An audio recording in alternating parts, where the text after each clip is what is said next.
Baixa Pombalina, Lisboa.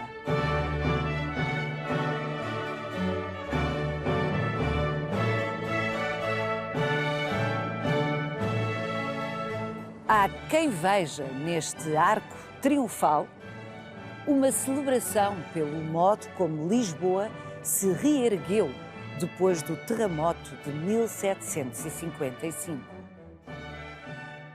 Este monumento, como o vemos hoje, só foi concluído em meados do século XIX.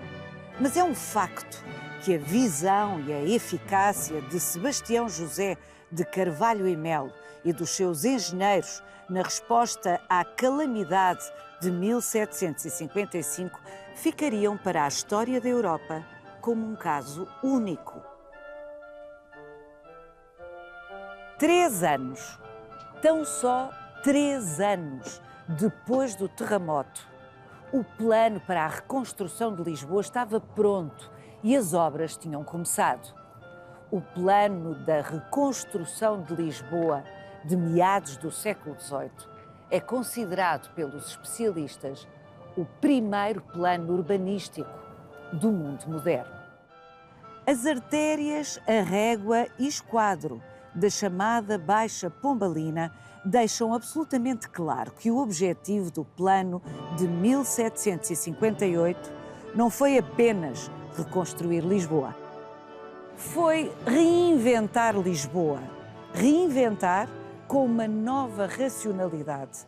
A capital de um império que à época era o maior do planeta. Vai querer saber mais? Venha connosco nesta visita guiada.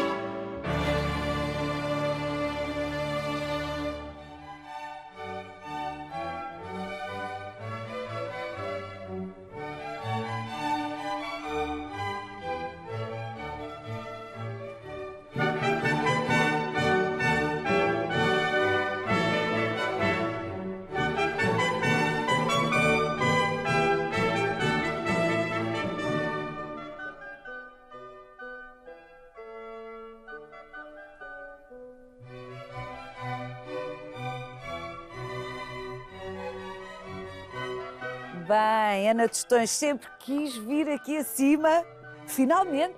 Deslumbramento, este deslumbramento. Estamos a ver esta praça absolutamente magnífica, desenhada pelo Eugénio dos Santos, que eu adoro.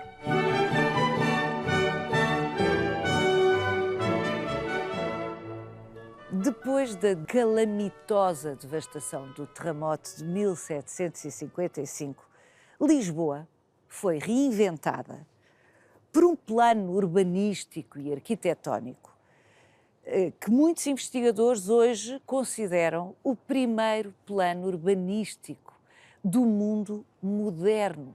Esta afirmação parece um pouco excessiva, Ana Tostões. Não, Paula, eu acho que não é excessiva e não estou sozinha.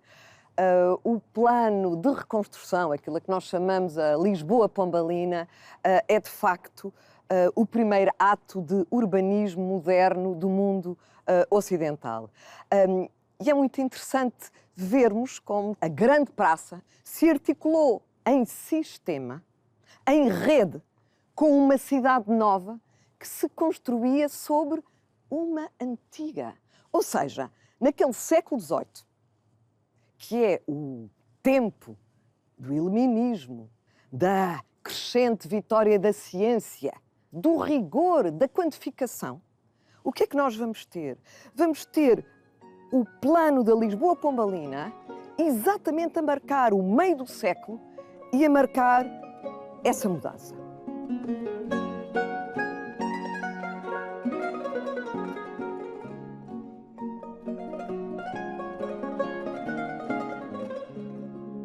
Se pensarmos um bocadinho, temos o plano de São Petersburgo, ou a cidade de São Petersburgo. 40 anos antes, talvez, não?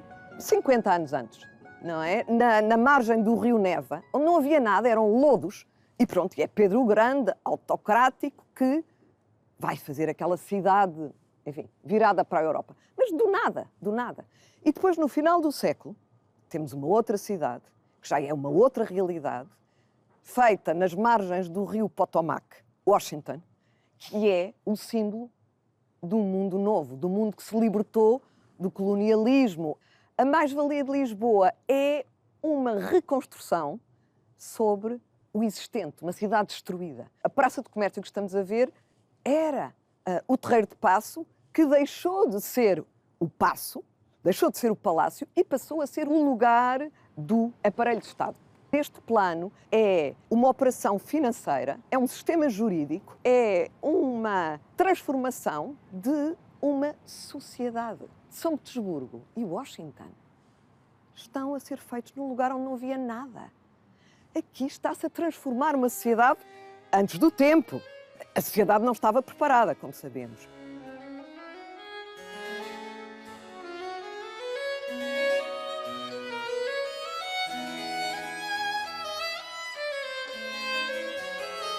O que é extraordinário e único, este fenómeno internacional, tem a ver com o facto de trabalhar todas as escalas do urbanismo, desde o macro, por exemplo, zonamento, zona industrial, zona habitacional, zona verde, já lá chegaremos, até à pré-fabricação, a sistemas de produção em série. E pelo meio temos infraestruturas sanitárias, temos todo um sistema absolutamente revolucionário de mobilidade, como se diz hoje, urbana. Temos, fundamental isto é, a ideia de que a cidade nova tem uma unidade que é o quarteirão. Ou seja, pela primeira vez, numa cidade, os nossos arquitetos e engenheiros militares definiram o que nós podemos dizer o espaço público, o cenário da cidade. Ou seja, não interessava quem estava a construir, se queria fazer um projeto A ou B. Tinha o cartolário pombalino para cumprir.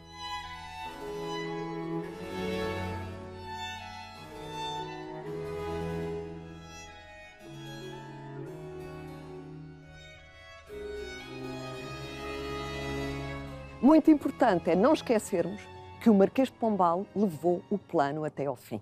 Deixou as coisas de tal maneira que era irreversível.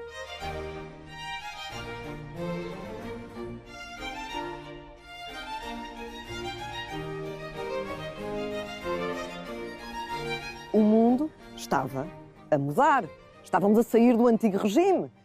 E, portanto, o fomento da industrialização, uma nova burguesia ascendente, é absolutamente fundamental para garantir esta nova cidade, que, como dissemos, é também uma proposta de uma nova sociedade. O Marquês de Pombal estava a transformar um país, e ele transformou um país em 20 anos. E teve a sorte de cair um terremoto. Foi a oportunidade de fazer a revolução na própria capital.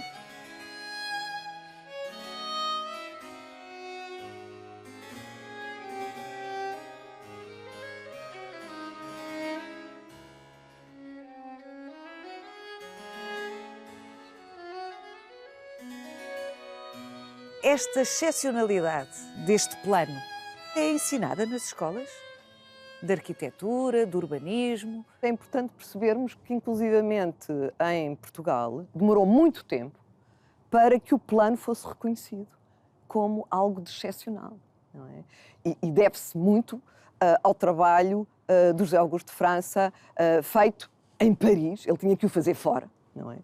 Em Paris, ou seja, a tese de 1962, que em 65 já era traduzida em várias línguas, designadamente o Tafuri de Veneza, traduziu em italiano, por exemplo. E mais recentemente, então, digamos, uma nova geração de investigadores, enfim, que tem a ver com o sistema global em que vivemos, que leva esta nova a outros lugares. Enfim, eu tenho um grande amigo meu que inaugura o seu curso em Harvard, um curso de arquitetura e urbanismo da era contemporânea, porque nós falamos em moderno, mas nós estamos a inaugurar a era contemporânea, e que inicia o seu curso com este plano absolutamente único e que é um fenómeno internacional. Ana de Tostões, nós já vamos voltar a conversar. Eu agora vou ter com o Walter Roça lá abaixo, à Praça do Comércio, e ele vai contar-nos outras coisas sobre este plano da reconstrução de Lisboa de 1758, apenas 3 anos depois do mais devastador terremoto que se tinha visto até então.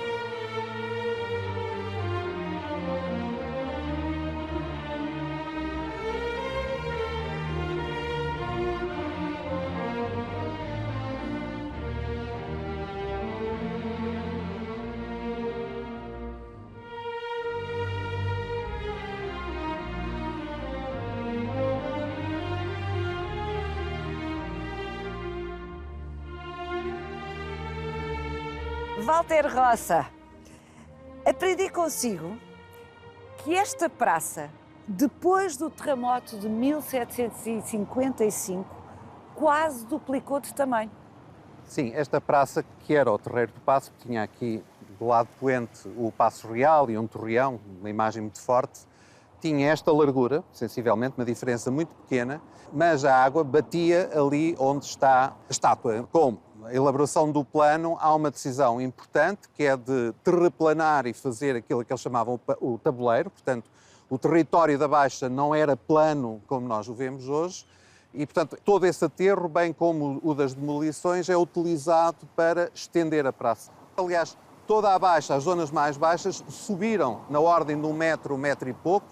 Por alguma razão, a Praça do Comércio e a Baixa não são inundados regularmente como eram antigamente e como, infelizmente, provavelmente virão a ser dentro de algumas décadas. Sim, com o aquecimento global, exatamente, e a subida do nível das águas. Com o aumento de escala e com a uniformização das fachadas e a introdução do arco triunfal, cria-se um cenário. Eu costumo dizer que esta praça não é uma praça de Lisboa, é uma praça do Antigo Império e costumo, aliás, dizer que só se entra em Lisboa quando se passa o arco.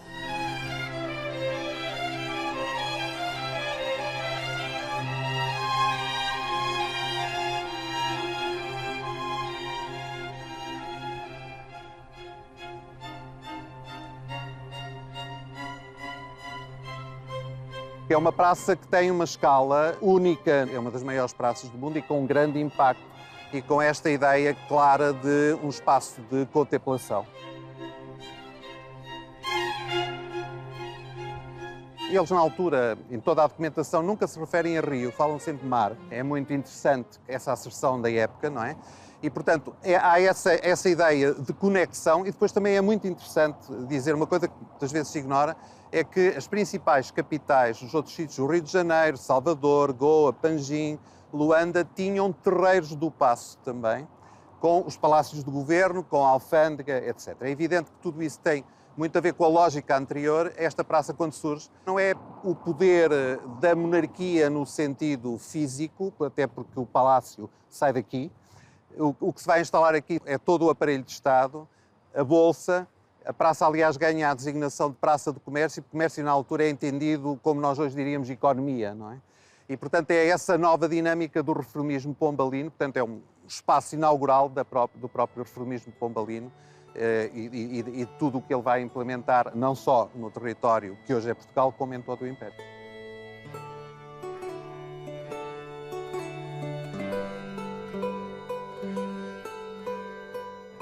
Não obstante a dimensão dos estragos do terremoto, do maremoto que se lhe seguiu, dos incêndios que se lhe seguiram, não obstante essa dimensão catastrófica na cidade de Lisboa, talvez as demolições que se seguiram a mando dos engenheiros e arquitetos do Marquês de Pombal, que à época ainda não era Marquês de Pombal, tenham sido tão traumáticas. Eu diria que mais até do que as próprias demolições é todo o processo.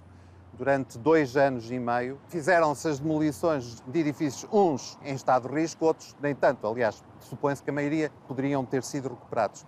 Mas durante esse período fazem-se levantamentos, fazem-se os planos, sai a legislação, estabelecem-se direitos e faz-se uma revolução também do ponto de vista, um terremoto político, do ponto de vista social.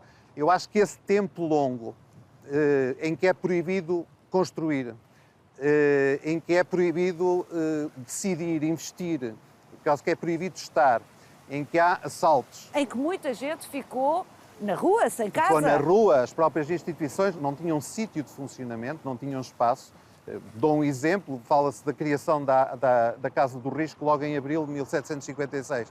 O gabinete onde se elaboravam os projetos e se dirigia a construção dos edifícios e dos espaços públicos. Foi o gabinete onde se elaborou o plano de 1758. E todos os projetos, aquelas centenas de desenhos que nós conhecemos e que estão nos arquivos e que é um acervo fantástico, foi elaborado pela Casa do Risco das Obras Públicas, que se manteve em funcionamento praticamente até ao período liberal. Bom, durante a maior parte do tempo, o engenheiro Eugênio dos Santos trabalhava em casa. A Casa do Risco era a sua casa, existia a instituição, mas não existia o escritório, digamos assim, o escritório de trabalho. Hoje em dia há consciência, aliás, há quem fala em 60%, 70% dos edifícios que foram demolidos não teria havido necessidade de os demolir, poderiam ter sido reabilitados. E aí há um personagem que fica com o ónus da questão, que é o sargento Moro Monteiro de Carvalho, que é um homem, um engenheiro que fez obras e um trabalho interessantíssimo, mas ficou conhecido precisamente por ser ele que dirige as demolições e ficou conhecido pelo bota abaixo. Bota abaixo. Bota abaixo. Bem, eu estou-me a rir, mas na altura as pessoas devem ter ficado horrorizadas. Porquê destruir o que o terremoto não destruiu? No fundo, o que há é uma revolução política, uma revolução ao nível jurídico, dos direitos de propriedade, uma verdadeira revolução, mas sem que as pessoas se apercebam do que está a passar e com reações várias, com atentados ao Marquês, com atentados ao Rei, e, portanto, com um ambiente de grande suspeição e de grande dúvida, de grande incerteza.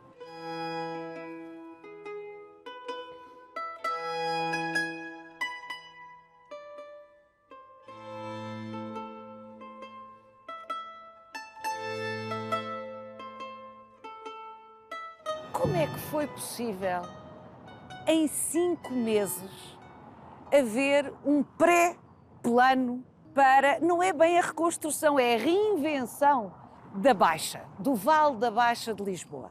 Começaria por dizer que o mais interessante é que eles não se ficaram por aí. Acabaram por fazer uma espécie de primeiro plano diretor para todo o território de Lisboa, que valeu, digamos, até meados do século XIX. E o que acontece aqui é que os nossos engenheiros militares tinham uma prática imensa na construção de fortificações, de cidades, de aberturas de construção de portos, de infraestruturas várias. E aqui, por todo o território ultramarino. Por todo o território ultramarino.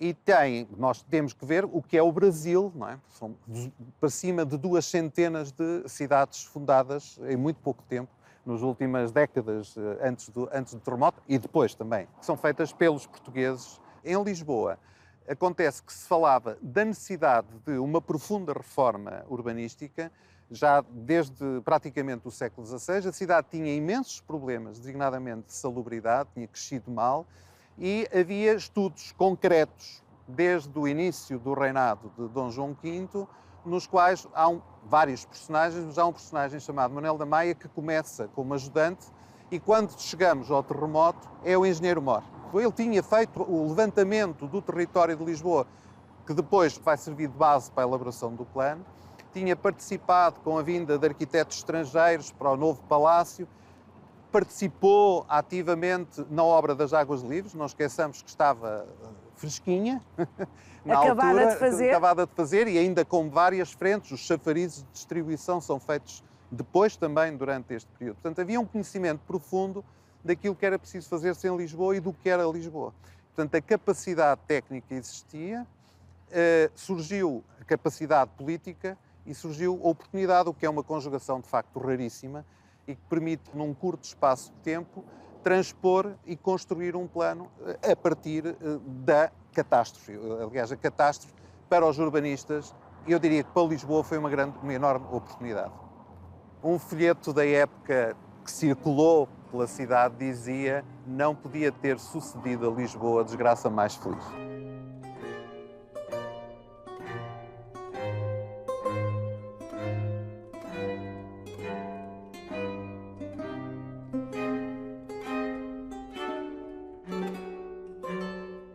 Sebastião José de Carvalho e Melo, que só viria a ser Marquês de Pombal décadas depois, tomava as rédeas da situação e enterrava, tinha a oportunidade para enterrar a Lisboa antiga, a Lisboa ainda com traços medievais que ele queria definitivamente superar.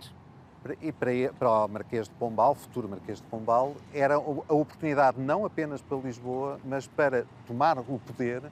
Ele era secretário de Estado, mas no meio da desorientação em que ficaram as instituições, ele conseguiu organizar-se e, no fundo, eu diria, a força que ele dá ao plano e à implementação do plano e aos técnicos do plano acaba por lhe garantir essa permanência no poder e essa instalação do seu próprio projeto.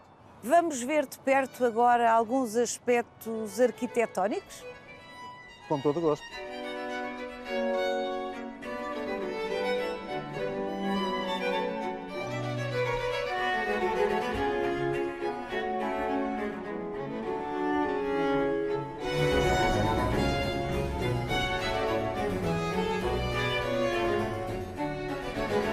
Uma das novidades do Plano de Lisboa de 1758 é precisamente a eleição do quarteirão como a unidade, um módulo de composição.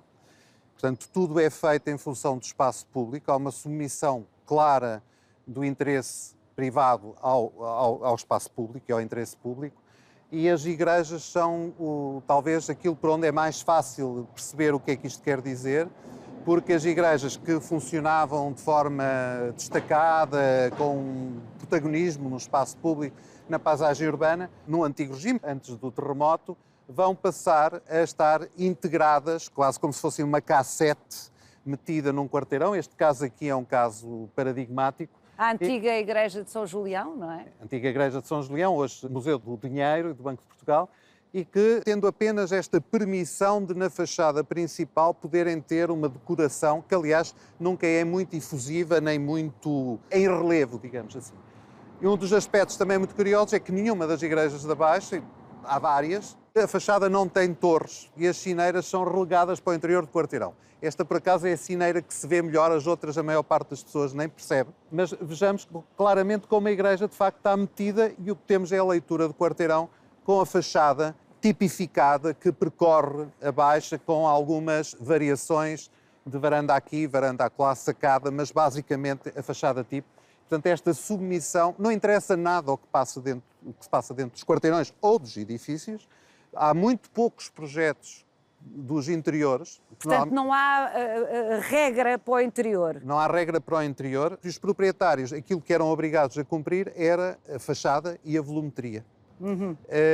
Nada mais. Portanto, o objeto... Para criar essa uniformidade, uma uniformidade absoluta de um plano decoroso, simétrico, como eles diziam na altura, e muito essa lógica de que o objeto arquitetónico é o espaço público, é a rua, não é o edifício. Os próprios nobres, depois, na zona do Chiado, aí o plano já vai flexibilizar. Mas mais tarde. Mais tarde, os nobres era-lhes permitido ter apenas um brasão, um pequeno brasão, mas jamais fazerem uma porta de armas ou uma porta de carro ou o que quer que fosse. E, portanto, essa uniformidade. Há igrejas que desaparecem, havia muitíssimo mais igrejas. Aliás, diz que o Eugênio dos Santos, um dos autores do plano e depois o autor de muitos dos projetos, morre exausto logo em 1760, muito mais novo que o Manuel da Maia, mas que morre desesperado por irem fazer contas com o Criador e ter extinto uma quantidade enorme de igrejas. Essa extinção não é apenas de protagonismo urbanístico, mas também por causa dos direitos de propriedade, porque grande parte da propriedade eram direitos e rendimentos das igrejas e com isso há também um processo de nacionalização desses direitos. Vamos falar da propriedade, que é uma das grandes revoluções que este plano produz. Este é o primeiro plano, porque é verdade, que eu conheço a nível mundial, não digo que não haja, que tem 3 pilares. Um plano tem desenho, tem legislação, portanto tem um aparelho legislativo e tem engenharia financeira. E eles têm que estar conjugados. Este é o primeiro plano que eu conheço no mundo em que isto se conjuga. E, portanto, aqui há uma novidade do desenho, mas há uma extraordinária novidade no aparelho legislativo ao serviço de gerar oportunidades de investimento com lucro, porque senão depois ninguém executa os planos. Os planos têm que gerar essa Porque expectativa. isto não é dinheiro régio. Não havia orçamento de Estado. Quer dizer, não havia atribuições. Grande parte disto é feito por empreendimento privado e, portanto, teve que se cativar os privados para isto. Grande parte da propriedade era da nobreza e da Igreja. Tinham falta de iniciativa. Por exemplo, é muito interessante, há um decreto logo, se não me engano, em 57, que permite aos nobres participarem em negócios sem perder a nobreza. Portanto, isto dá-nos uma ideia, do ponto de vista social, Como é que era visto o negócio, como é que não é? era visto o negócio, era para comerciantes, não era para Era para o mal visto proprietário. socialmente. Portanto, havia uma ideia de estagnação da propriedade e, portanto, antes do terremoto, aqui em toda a Europa, porque o que vai mudar aqui acabará por só mudar na maior parte da Europa depois da Revolução Francesa, isso é muito interessante, era uma propriedade em que eu sou o proprietário do chão, não quero investir, alguém alugo e alguém investe, constrói e, portanto, eu recebo o rendimento da propriedade, essa pessoa vai receber o rendimento da casa e alguém vai a seguir fazer melhorias e vai receber o rendimento das melhorias. E, portanto, eu tenho uma cascata de rendimentos que torna extremamente difícil a taxação e o próprio reconhecimento desses direitos. E, portanto, a seguir ao terremoto, como ainda por cima estas propriedades não iam ficar no mesmo sítio, nem iam ter a mesma área, porque iam ser distribuídas proporcionalmente, tudo isto era muito complicado e reduzia muito consideravelmente a hipótese de lucro. E aquilo que é feito é que é reconhecido apenas como proprietário o dono do chão. Agora, imagine... Portanto, tábua rasa de todos os outros direitos que se pensavam adquiridos. Tábua rasa literalmente, porque há a demolição dos edifícios e a demolição de tudo. É literal e metafórico. Literal, metafórica e em concreto. Exatamente. Em concreto, em efetivo. E, portanto, isto é mais um dos motivos que leva a nobreza a ficar extraordinariamente descontente com o processo. É o tal período que eu costumo chamar a caixa negra, 2, 3 anos, que nós não sabemos o que se passou, porque não ficou documentação, mas percebe-se, porque há de facto aqui uma revolução. É o período em que vamos ter o castigo dos távoras, em que vamos ter a expulsão dos jesuítas, em que vamos ter a questão dos meninos da Palhavã, em que vamos ter a fixação... Portanto, uma série de processos que perseguem a grande nobreza. Eu prefiro entender que não é a perseguição à nobreza, é a perseguição ao imobilismo da nobreza. Porque se a nobreza tivesse tido capacidade e iniciativa para investir, com certeza que teriam avançado, e alguns nobres, apesar de tudo, fazem-no, não é? O próprio Marquês, que é da baixa nobreza, aproveita e faz uma fortuna com este negócio. É esta revolução na propriedade que permite gerar rendimento que justifique o investimento. Portanto, foi necessário, é o tal terremoto político, que depois tem implicações do ponto de vista social, mas é um processo de engenharia financeira até que o negócio chega a um ponto em que, de facto, vai atrair investidores e as obras, eu diria que a reconstrução, a restauração, porque o termo que o Manel da Maia, curiosamente, utilizava era restauração de Lisboa, arranca em força em 59, já com este quadro legislativo e esta engenharia financeira montada. Notável.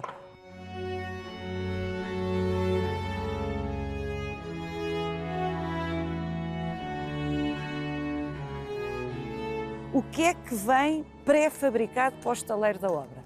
Por exemplo, os elementos de cantaria, todas as molduras de portas e janelas, a partir do momento em que elas estão tipificadas, teremos uma dúzia de elementos, talvez nem tanto, que é possível fazê-los, cortá-los, talhá-los na pedreira, trazê-los e depois só com pequenos ajustamentos aqui. Mas a telha, não é por acaso que surge a fábrica dos azulejos do Rato, portanto há um processo de standardização de medidas que este tipo de plano permite trazer precisamente e facilita, baixa custos e, repito, parece sempre muito importante. Nós reduzimos custos neste processo onde faz sentido reduzir, nunca na escala, na dimensão e na qualidade. Na qualidade, aliás, vê-se, quer dizer, se há edifícios bem construídos, resistentes, são estes. O que nos leva à conversa inevitável da dita gaiola pombalina, que, enfim, é um sistema construtivo que se atribui precisamente a esta fase. Eu diria que há também uma reinvenção da gaiola ou um aprimoramento da gaiola. No fundo é o sistema chama-se tradicionalmente Cruzes de Santo André. Alguns edifícios que terão resistido teriam este sistema estrutural e aquilo que vai acontecer durante o processo pombalino é que há um aprimoramento. Nós assistimos, com a datação dos edifícios até finais do século XVIII, há uma melhoria nos sistemas dentários. Afinam o sistema, não é? Mas é um sistema que claramente experimentado atrás, como, aliás, a maior parte das soluções. O que há aqui é uma otimização, uma racionalização e uma produção em série. É por serem militares, os engenheiros que assumem o desenho do plano para Lisboa, para a reconstrução de Lisboa, que esta depuração, esta secura ornamental se impôs? O despojamento tem a ver com a própria atitude que se tem perante o problema. Eles têm uma atitude muito pragmática. Há um superintendente, digamos assim, o estratega, que é o engenheiro Mor, que dita coisas para serem desenhadas. Ele já tem uma certa idade e diz que não consegue fazer o desenho, o Manel da Maia. E depois temos dois chefes da Casa do Risco, primeiro o Eugênio dos Santos, depois o Carlos Mardel, que, de certa maneira, coordenam equipas um pouco mais vastas de nomes que nós conhecemos, mas que nunca aparecem num primeiro plano, até porque não assinam. Mas há muita gente a trabalhar. Eles estão todos em serviço público.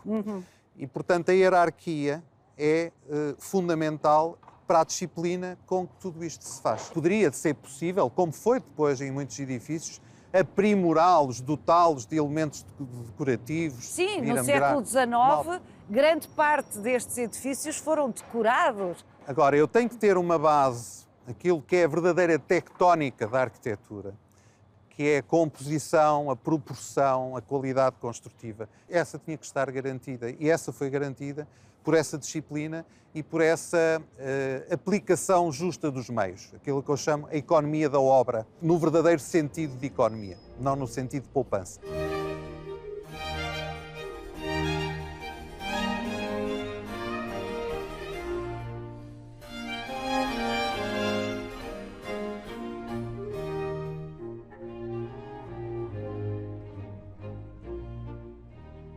O urbanismo e a arquitetura deste plano foram pensados para serem resistentes e replicáveis por toda a cidade.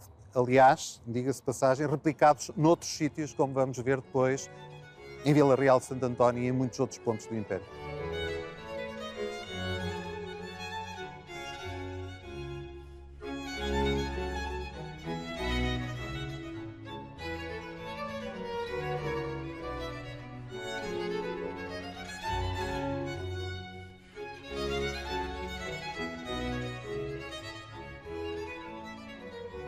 Rua Áurea, Rua do Comércio. Cá está, isto remete para a burguesia emergente que o Marquês de Pombal queria apoiar. Isto era a antiga Rua dos Ourives. A Rua Áurea era a antiga Rua dos Ourives. Dos Ourives ou a Rua Nova del Rei, portanto, que é regularizada, digamos, muito regularizada, era longe de ter este caráter retilíneo. A Rua do Comércio é a Rua Nova dos Mercadores e a Rua dos Mercadores, que era a grande rua celebrada do século XVI, acabou por ser a Rua do Comércio, que tem esta função de ser a rua que é o bastidor da Praça do Comércio.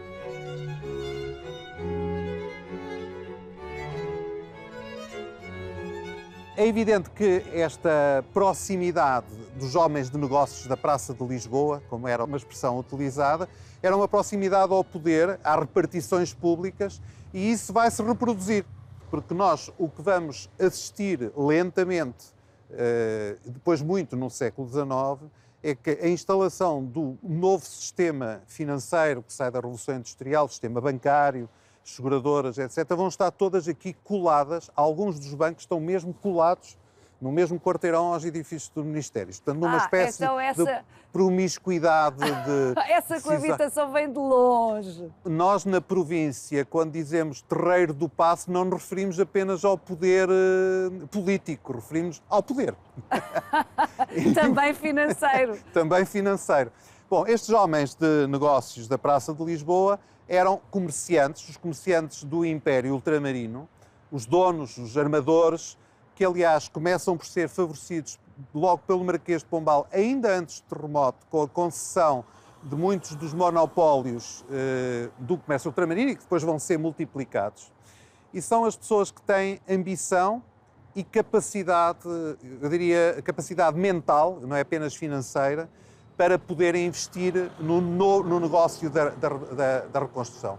E acabam por gerar aquilo que nós depois, décadas depois, podemos chamar capitalismo. Há um título de um texto do professor José Augusto de França, ele diz isto muito claramente: burguesia pombalina, nobreza mariana, fidalguia liberal. São os 3 estádios que estas famílias vão passando e que depois acabam por se mergir, meados do século XIX, quando surge a regeneração, com aquilo que efetivamente depois são as famílias que foram celebrizadas num livro chamado Os Donos de Portugal. Portanto, há aqui uma linhagem que é uma linhagem que tem representação neste espaço físico que estamos aqui, não é? Nós vemos o Espírito Santo, o Banco de Portugal, a Caixa Geral de Depósitos, o Fonsecas de Ivorné, ali o Tota e Açores, que era o Lisboa e Açores, mais ao fundo o Sotomaior. Portanto, estão aqui... O Ultramarino? O Ultramarino, estava-me a esquecer do Ultramarino. Nestas esquinas aqui da zona mais baixa da Baixa, temos essa... Concentração do capital. A concentração do poder. Eu gosto muito de dizer de poder porque é tudo junto. É esta burguesia. Praticamente não há nobres da nobreza antiga. E transitam seguramente de cargos políticos para o negócio. Como hoje. Dos cargos políticos para a gestão da gestão pública, digamos, uma espécie de circulação de cadeiras e de famílias que se vão cruzando cada vez mais umas com as outras e tecendo, de facto, uma nova elite política que substitui em grande medida aquilo que depois se passou a chamar a nobreza velha. Vou terminar esta visita pela Baixa Pombalina reencontrando-me com a Ana Tostões.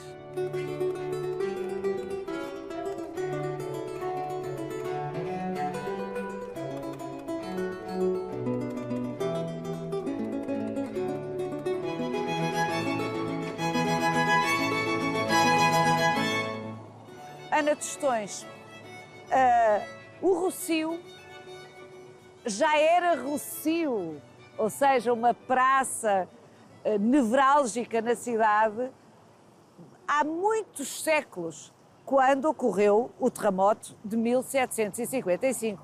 Ou seja, o plano de 1758 não inventou esta praça. Mas refez esta praça.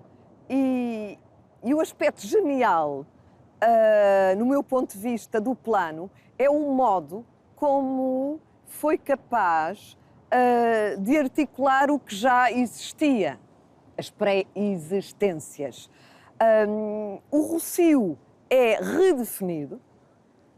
Já vimos que a Praça de Comércio, antigo Terreiro de Paço, é alargado e ampliado, e todo o sistema do plano é articulado com a cidade que existia, com o Chiado, com São Mamede, e aqui no sítio onde estamos é muito interessante perceber que o Hospital de Todos os Santos foi substituído por quarteirões.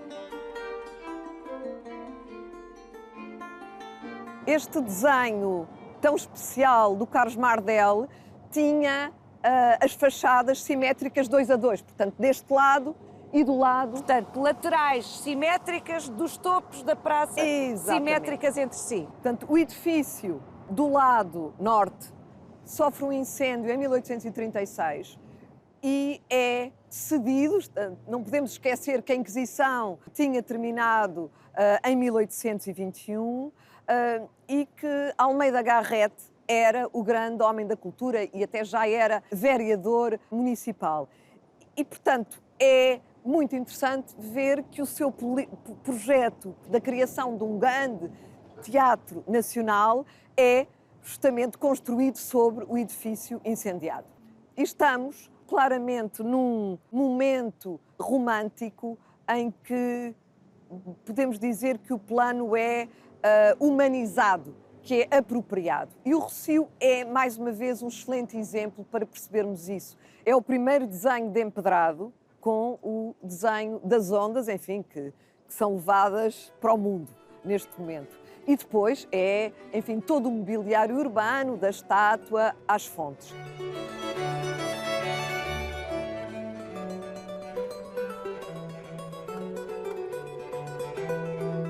Mas eu diria que um dos aspectos mais pioneiros é a concepção do primeiro parque público, primeiro parque verde aberto ao público do mundo.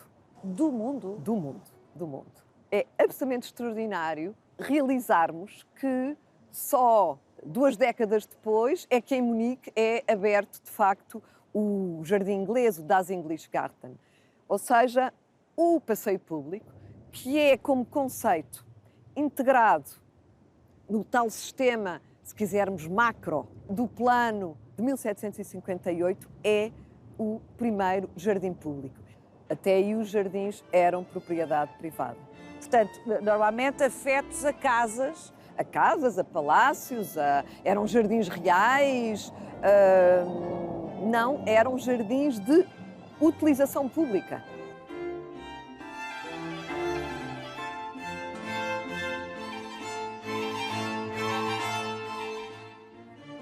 O jardim começava no Restauradores, tinha 4,5 hectares e teria uns 500 metros de comprimento pelos 90 metros de largura, hoje da Avenida da Liberdade. Portanto, era meia Avenida da Liberdade, o correspondente. E vai ser a partir do momento em que o Dom Fernando Saxe-Coburgo, o rei consorte, a partir dos anos 30 de 800, começa a usar o jardim como bom alemão, que gostava de bosques e de árvores, e é o epicentro social da cidade, é o passeio público. Mas é fundamental sublinhar, foi concebido no plano em 1758. Exatamente. O passeio público é a confirmação do pioneirismo do plano, do seu radicalismo e do modo como consagra a ideia de utilidade pública. A ideia de que o público se sobrepõe ao privado é de um enorme radicalismo e anunciador da era contemporânea. É muito curioso que seja o ano também, é daquelas coincidências significativas da edição da enciclopédia. Todo o tipo de conhecimento compilado no mesmo local e à disposição, teoricamente, de todos. Foi, aliás, um best-seller. A quantidade de edições que se fizeram da enciclopédia, com certeza que não era qualquer pessoa que conseguia comprar os muitos volumes da enciclopédia. A enciclopédia é a nossa rede internet de hoje, no século XVIII. Há toda uma sequência de revoluções que podemos dizer que foram anunciadas em 1758. A independência dos Estados Unidos, a Revolução Francesa e a Revolução Industrial. E é todo um novo mundo, uma nova sociedade, a tal sociedade para que este plano estava desenhado.